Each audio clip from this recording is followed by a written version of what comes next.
करोड़पति, अरबपति, मिलियनर, धनवान, बहुत पैसे वाला, ये जो वर्ड्स है ये हम सभी सुनना चाहते हैं। हम सबको काफी अट्रैक्ट करता है ये वर्ड्स। क्यों? क्योंकि यहाँ पे पैसे इन्वॉल्व होता है। और पैसा किसको अट्रैक्ट नहीं करता है? भाई मुझे तो करता है, सबको करता है। लेकिन क्या हम सब धनवान बन सकते हैं? क्या सारे लोग करोड़पति बन सकते हैं? नहीं। अगर ऐसा होता तो आज पूरी दुनिया में सब के सब करोड़पति होते हैं और सबके पास बड़ी बड़ी गाड़ियां, बड़े बड़े घर, बैंक बैलेंस, फॉरेन ट्रिप्स, सारी चीजें प्लान होती हैं उनके पास। लेकिन ऐसा है नहीं है। क्यों? क्योंकि अब बात आती है कुंडली में आपके करोड़पति योग है या नहीं।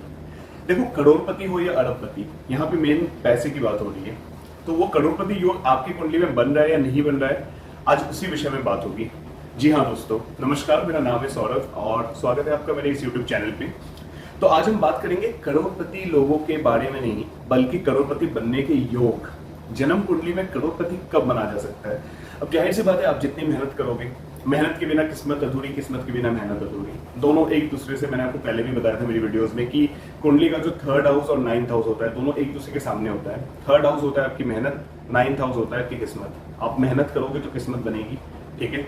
और किस्मत रहेगी तभी आप मेहनत भी कर पाओगे। अब अगर आपकी कुंडली बहुत ही ज्यादा खराब है, बहुत खराब स्थिति है, तो आप मेहनत भी ठीक से नहीं कर पाओगे। और मेहनत ठीक से नहीं कर पाओगे तो किस्मत कहाँ से आएगी भाई? तो जाहिर सी बात है, किस्मत और मेहनत दोनों ही इंपॉर्टेंट है अगर आपको सक्सेसफुल बनना हो तो। मेहनत तो इंसान कर लेते हैं लेकिन किस्मत को पलट नहीं पाते। तो कई बार ऐसे होता है, तो फिर ऐसी चीजों में आपको कुंडली दिखवानी चाहिए, जन्म कुंडली का विश्लेषण करवाना चाहिए कि आपकी कुंडली में धन योग है भी या नहीं। ठीक है, तो स्टार्ट करते हैं आज के इस वीडियो को। तो करोड़पति योग ऐसा योग है जब हमारे पास अगर वैसा राजयोग अगर ये हमारी कुंडली में आ जाए तो करोड़पति क्या अरबपति भी बना जा सकता है। ढेर सारे पैसे होते हैं, जैसे कि आप थंबनेल से ही देख रहे हो। अब इसके कुछ सूत्र है, ये आपको जानना बहुत जरूरी है। तो आप अपनी अपनी जन्म कुंडली खोल के देख लो कि आपकी इन सूत्रों में से कोई एक भी अगर सूत्र हो तो आप पैसे वाले तो बनोगे ही। मैं ऐसा नहीं कह रहा हूँ कि आपके पास 1 करोड़ होगा या 10 करोड़ होंगे या 15 करोड़, ऐसा कुछ नहीं है, बट पैसे होंगे बहुत अच्छा खासा। आप अपनी मेहनत से, अपनी किस्मत से सब कुछ पा लोगे। सबसे पहला सूत्र ये कहता है कि अगर जन्म कुंडली में 2nd हाउस यानी दूसरे भाव और 11th हाउस यानी 11वें भाव का मालिक एक दूसरे से इंटरचेंज कर ले, यानी 2nd हाउस का लॉर्ड 11th हाउस में चला जाए और 11th हाउस का लॉर्ड 2nd हाउस में चला जाए, तो ये खुद ब खुद एक करोड़पति योग है। लेकिन ध्यान ये रखना पड़ेगा कि 2nd हाउस और 11th हाउस के जो लॉर्ड है उनके पास बलाबल यानी डिग्री वाइज पावर होना चाहिए और वो एफ्लिक्टेड नहीं हो। देखिए, ये जो मैं जितने भी सूत्र बता रहा हूँ ना, यहाँ पे एक चीज हमेशा मैं रिपीट नहीं करूंगा।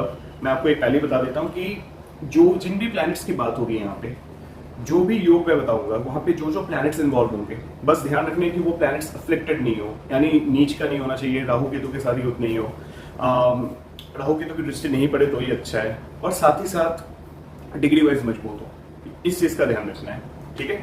तो पहला सूत्र ये कहता है कि 2nd हाउस का लॉर्ड 11th हाउस और 11th का लॉर्ड 2nd में आ गया तो बहुत अच्छा धनवान योग है ये।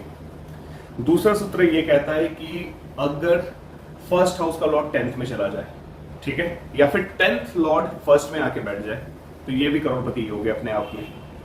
लेकिन ध्यान रखना कि वही 1st और 10th लॉर्ड मजबूत होने चाहिए।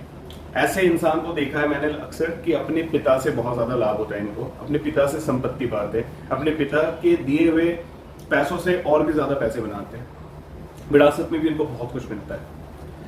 3rd सूत्र ये कहता है कि अगर पंचम भाव में 5th हाउस कुंडली में चंद्रमा और गुरु साथ में बैठ जाए, जो गज केसरी योग बनाते हैं, उससे भी बनता है आपका राजयोग, करोड़पति योग। या फिर चौथा योग अगर मैं कहूं, चौथा जो सूत्र है सेम है, बस थोड़ा डिफरेंट है। 5th हाउस में चंद्र और गुरु की जगह अगर शुक्र आ जाए, यानी मून एंड वीनस अगर 5th हाउस में बैठ जाए अच्छी पोजीशन में, तो ये भी खुद ब खुद राजयोग है। 5th सूत्र ये कहता है कि चंद्रमा और शुक्र अगर एक दूसरे के सामने आ जाए और वो केंद्रीय हाउसेस में हो या फिर त्रिकोण में भी हो तो चलेगा। त्रिकोण में तो वो एक दूसरे के सामने नहीं आ सकते, केंद्र में ही आ सकते हैं। यानी केंद्रीय हाउसेस कौन कौन से होते हैं? 1st, 4th, 7th and 10th। अगर चंद्र मान लो चंद्रमा 1st हाउस में है, वीनस 7th में, या चंद्रमा 4th हाउस में, वीनस 10th हाउस में, या चंद्रमा 10th में, वीनस 4th में, या फिर ऐसे लगा लो चंद्रमा 7th हाउस में, वीनस 1st हाउस में, अगर चंद्र और शुक्र एक दूसरे के सामने आ जाए और दोनों मजबूत रहे, करोड़पति योग बनना ही बनना है। उसके बाद 6th सूत्र ये कहता है कि अगर 11th हाउस में गुरु बैठे हो, 9th या फिर 11th हाउस दोनों में से कहीं भी गुरु बैठे हो, साथ ही साथ 5th हाउस में अगर सूर्यदेव बैठे हो, सन अच्छी पोजीशन में, तो ये महाकरोड़पति योगी यानी अरबपति या खरबपति भी कह दो, क्योंकि 5th हाउस में सन अच्छी पोजीशन में, काल पुरुष की कुंडली में सन का ही जगह होता है, वो लियो साइन होता है, ठीक है, पंचम भाव, और 9th या फिर 11th हाउस में गुरु रहे तो बहुत ही अच्छा है। मतलब ये खुद ब खुद एक बहुत बड़ा राजयोग है। 7th सूत्र ये कहता है कि अगर गुरु 9th हाउस में हो और 2nd हाउस का लॉर्ड मजबूत हो कुंडली में और केंद्र में बैठ जाए, यानी 1, 4, 7, 10 कहीं भी, तो ये भी अपने आप में करोड़पति योग है। 8वां सूत्र एंड लास्ट जो सूत्र है करोड़पति योग बनने का, वो ये है कि अगर 2nd हाउस का लॉर्ड 9th हाउस के लॉर्ड से परिवर्तन कर ले, यानी 9th लॉर्ड 2nd में चला जाए या 2nd लॉर्ड 9th में आ जाए, या फिर 2nd हाउस का लॉर्ड 10th में आ जाए और 10th हाउस का लॉर्ड 2nd में चला जाए, ये भी खुद ब खुद करोड़पति योग है, महाकरोड़पति योग है। तो ये थे 8 सूत्र। अब आप अपनी जन्म कुंडली खोल के देखो कि आपके ये कोई भी इनमें से कोई भी एक सूत्र मिल रहा है नहीं, आप नीचे कमेंट करके जरूर बता सकते हो। होप कि आपको ये वीडियो अच्छी लगी होगी, अच्छी लगी हो तो please like share and subscribe जरूर कर देना मेरे इस चैनल को। एंड मुझे अगर आपको अगर कुंडली की एनालिसिस करवानी हो तो मुझसे तो नीचे दिए गए इस नंबर पे कॉन्टैक्ट कर सकते हो। मिलते हैं अगली वीडियो में, तब तक के लिए नमस्ते।